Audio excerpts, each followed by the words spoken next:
हरि बोल, दंडवत प्रणाम। तो मैं कथा कर रहा था श्रीला नरोत्तम दास ठाकुर के श्री श्री प्रेम भक्ति चंद्रिका पर। उसी को आगे बढ़ाएंगे।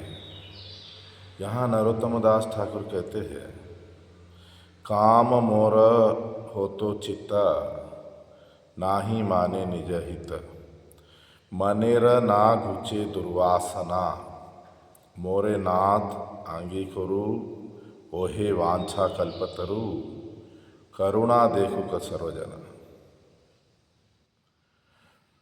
ओ भगवान, मेरे हृदय से काम इच्छाएं नहीं जा रही और मैं मेरे भलाई के बारे में भी नहीं सोच रहा। मेरे मन से दुर्वासना, बुरी इच्छाएं, इंद्रिय तृप्ति की इच्छाएं नहीं जा रही। ओ भगवान, आप तो वांछा कल्पतरु है, जो जो इच्छा करता है वो इच्छा पूरी करते हैं। आप मुझे स्वीकार करिए कि लोग देखें तो सही आपकी करुणा कितनी होती है बोलकर। तो यहाँ ये आत्मनिवेदन के बारे में श्लोक है। यहाँ नरोत्तम दास ठाकुर हमें सिखा रहे हैं कितनी दैन्यता होनी चाहिए, कितनी दैन्यता होनी चाहिए। तो दैन्यता बढ़ती जाएगी तो हम अपने हृदय की छोटी से छोटी बात को भी बड़ी बना लेंगे। छोटी से छोटी बुराई को भी हम बड़ी बनाएंगे भगवान के सामने कि हे भगवान, मेरे में तो कामनाएं हैं इस जगत की, मेरे में पाप भरी इच्छाएं हैं। काम मोर होत चित्त, नाही माने निज हित, मानेरा ना गुचे दुर्वासना। मेरे हृदय में इतनी कामनाएं हैं, इच्छाएं हैं कि मेरा मन मेरे लिए क्या सही है वो नहीं समझ पा रहा है। मन से दुर्वासनाएं, बुरी इच्छाएं नहीं जा रही। देखो, मन का मतलब यहाँ मन, बुद्धि, चित्त और अहंकार, ये चार एक हमारा जो सूक्ष्म शरीर है उसमें काम करते हैं, जिसको लिंग शरीर भी कहते हैं। तो ये जो सूक्ष्म शरीर है, ये इसको कवर कर दिया है स्थूल शरीर में, तो दिखता नहीं है।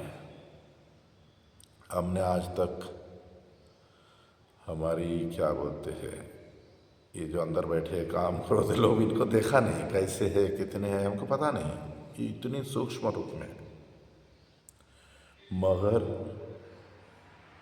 बार बार इच्छाएं, पता नहीं कहाँ से क्रोध निकलता है। हम सोचते हैं आज से कभी गुस्सा नहीं करेंगे। लोग इतने सूक्ष्म रूप में है और इनको हम पूरा निकाल नहीं सकते।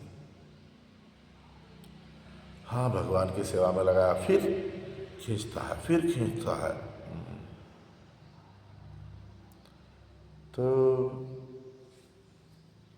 इन 5 जो इंद्रियां हैं, कर्म इंद्रियां, ये भी कितनी इच्छाएं हैं इसमें, इंद्रियों में। तो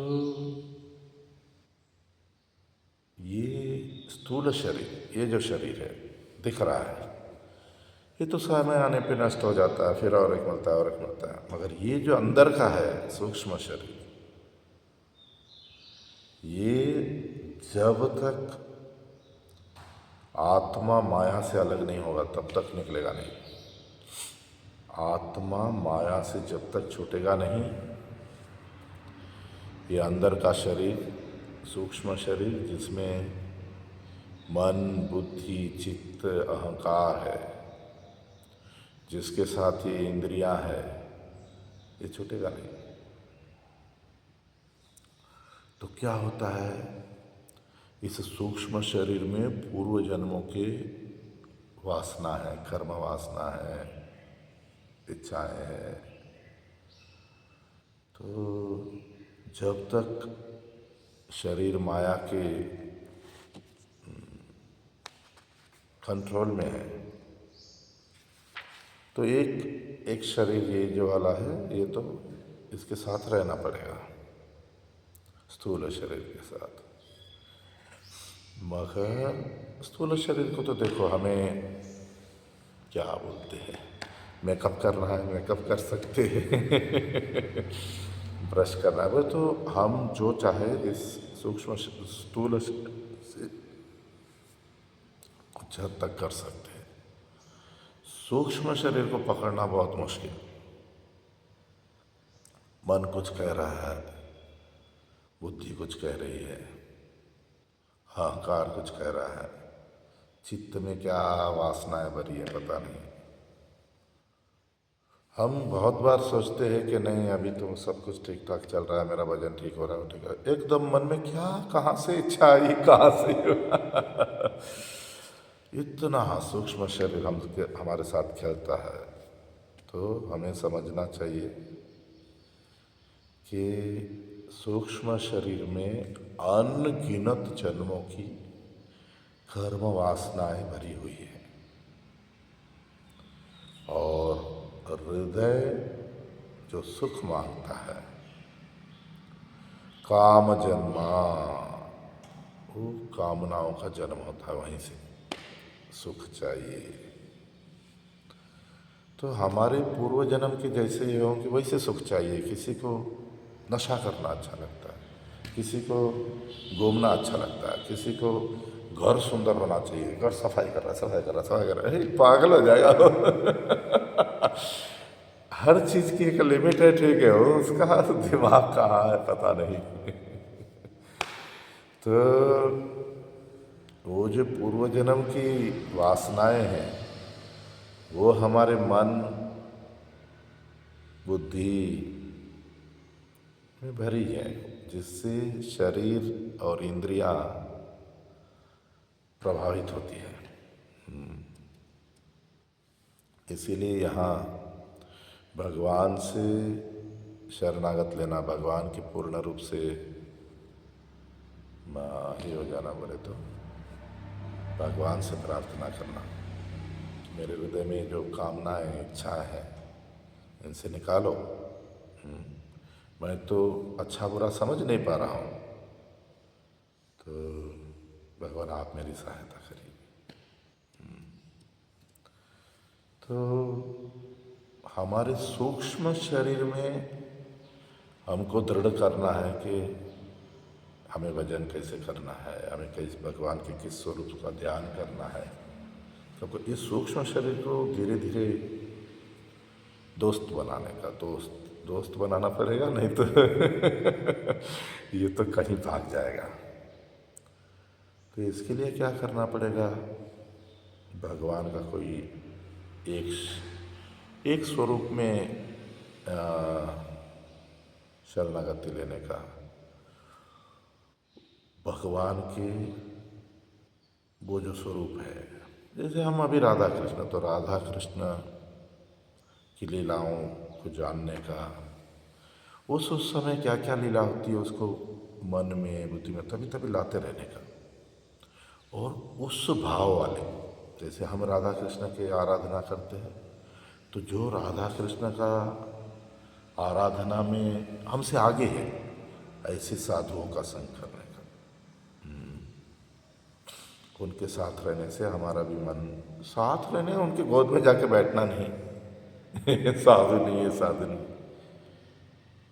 उनकी कथा सुनने का, उनकी बातें सुनने का, उनको हमारे जीवन में लाने की कोशिश करने का, साधु की बताई बात।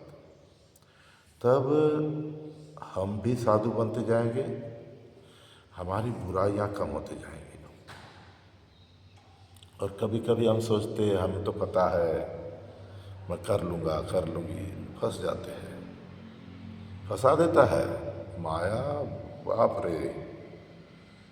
फिर ये सही ये गलत, अरे दोनों छोड़ो, भगवान गीता में बोले सही गलत दोनों छोड़ो। भक्ति का मतलब न सुख न त्याग। भक्ति का मतलब सेवा, इसमें सुख भी मिल सकता है, इसमें दुख भी आ सकता है, वो छोड़ो। भगवान की सही भक्ति करेंगे तो आनंद का अनुभव करेंगे ही, मगर हाँ, शरीर को कभी कुछ दुख आ सकता है।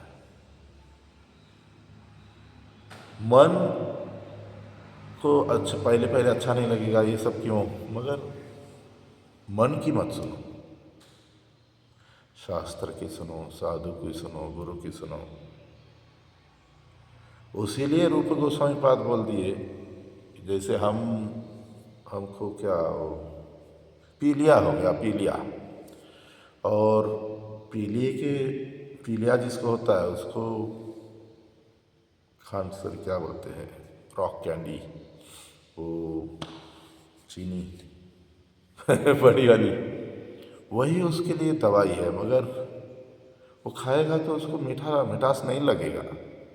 ऐसे कितने जन्मों से हम ये सब करके आए हैं, हमको ये अच्छा लगेगा नहीं कि हम भगवान का भजन करें या हरि नाम करें, मगर लगा दो, नाम करो, नाम करो, नाम करो। जितना नाम करेंगे, जैसे साधु का संग करेंगे, जो शास्त्र पढ़ेंगे, वही फिर अंदर चीज़ें होंगी। बाहर तो ठीक है, हमने क्या 20, 24, 25 तिलक लगा लिए, शरीर पूरा, क्या हम कंठी माला इतनी मोटी मोटी पहन लिए, ये सब ठीक है, तिलक कितना न कर लिया, अंदर भी जरूरी है ना। मन, हमारे सूक्ष्म शरीर को जितनी हम भगवान की कथा सुनेंगे, जितना हम भगवान का नाम करेंगे, जितना हम हमसे श्रेष्ठ भक्तों से मार्गदर्शन लेंगे, उतना अंदर वाला एक कंट्रोल की बात नहीं है, इनको सब भगवान की ओर लेना है, इनको दबाना नहीं है। मन, इच्छाएं, काम सब भगवान की सेवा की तरफ लेके जाना है। तो बोल रहे कि मन से दुर्वासनाएं नहीं जा रही हैं, तो उसके लिए सही संग करना पड़ेगा। भगवान का नाम, भगवान का शुद्ध भक्तों का संग। मोरे नाथ अंगीकुरु, भगवान मेरा स्वीकार करिए, आप तो वांछा कल्पतरु है, आपकी करुणा सब लोग देखें, सब लोग देखें। देखो, यहाँ श्री कृष्ण को, भगवान को वांछा कल्पतरु बोला, जो हमारी इच्छा है पूरी कर दे। श्रीमद् भागवत महापुराण में 10वें स्कंद में 38वां अध्याय 22वें श्लोक में अक्रूर जी कहते हैं, न तस्य कश्चित दयितः सुहृत्तमो न चाप्रियो द्वेष्यो उपेक्षा एव वा तथापि भक्तान भजते यथा तथा सुरद्रुमो यद्वद उपाश्रितो अर्थदः। भगवान किसी को चाहते भी नहीं, किसी से क्या बोल रहे हैं, उनका कोई प्रिय भी नहीं, वो किसी की उपेक्षा भी नहीं, द्वेष भी नहीं करते, द्वेष या उपेक्षा। फिर भी भक्त जब भगवान की आराधना करते हैं तो उनको उनकी इच्छाओं के फल की प्राप्ति होती है। उनकी जो इच्छा थी, जैसी इच्छा थी, तो जैसे एक सूरद्रुमो, जैसे एक कल्पतरु होता है, जो उस पेड़ की कल्पतरु की शरण लेता है, उसको वो जो जिस फल की इच्छा करता है फल देता है। तो भगवान ऐसे ही है, जब हम भगवान को, भगवान से सेवा करेंगे, भगवान से मित्रता करेंगे, भगवान से संबंध बनाएंगे, तो हमारा जो इच्छा है पूरी करेंगे। क्या इच्छा है? कृष्ण प्रेम। यही जीवन का, जीव का सर्वश्रेष्ठ